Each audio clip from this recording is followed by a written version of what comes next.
අනේ දෙයියනේ අදත් පරක්කුයි 8:00 බස් එක ගිහින්ද කොහෙද? ඇයි මටම විතරක් මෙහෙම වෙන්නේ?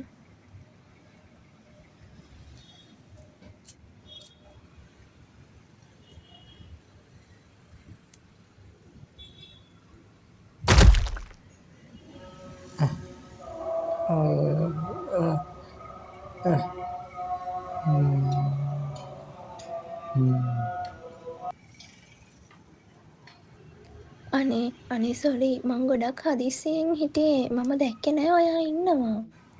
නෑ ඒකට කමක් නෑ. ඔයාට තුවාලයක් උනේ නෑ නේද? නෑ හරි පොත් ටිකක් වැටුණා විතරයි.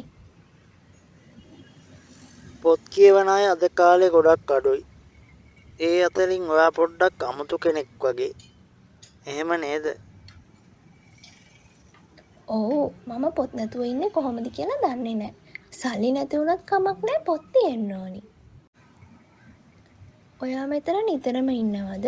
මම ඊට කලින් දැකලා නෑනේ. අද තමා මම මෙතනට ආවේ. මං හිතන්නේ අද මම මෙතෙන්ට ආපු එක මගේ වාසනාවක්. ඇයි එහෙම කියන්නේ? නෑ නිකන්.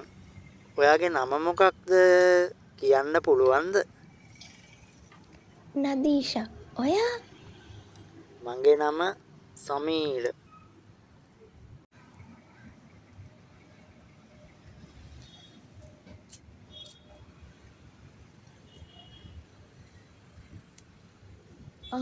මගේ බස් එකේ එනවා. මම යන්න ඕන සමීර.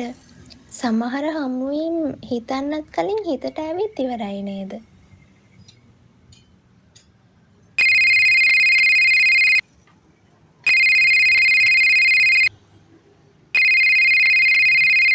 හෙලෝ කවුද කතා කරන්නේ? සමීර අද හම්බුණු කෙල්ලගෙන් ඈත් වෙන්න.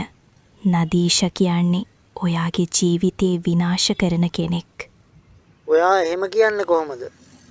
කවුද ඔයා? කොහෙද ඉන්නවා? කවුද මේ කතා කරන්නේ? හෙලෝ ඒවා වැඩක් නෑ. මතක තියාගන්න ආයෙත් නදීෂාව හම්බුනොත් ඔයාට ඔයාගේ පවුල නැති වෙයි.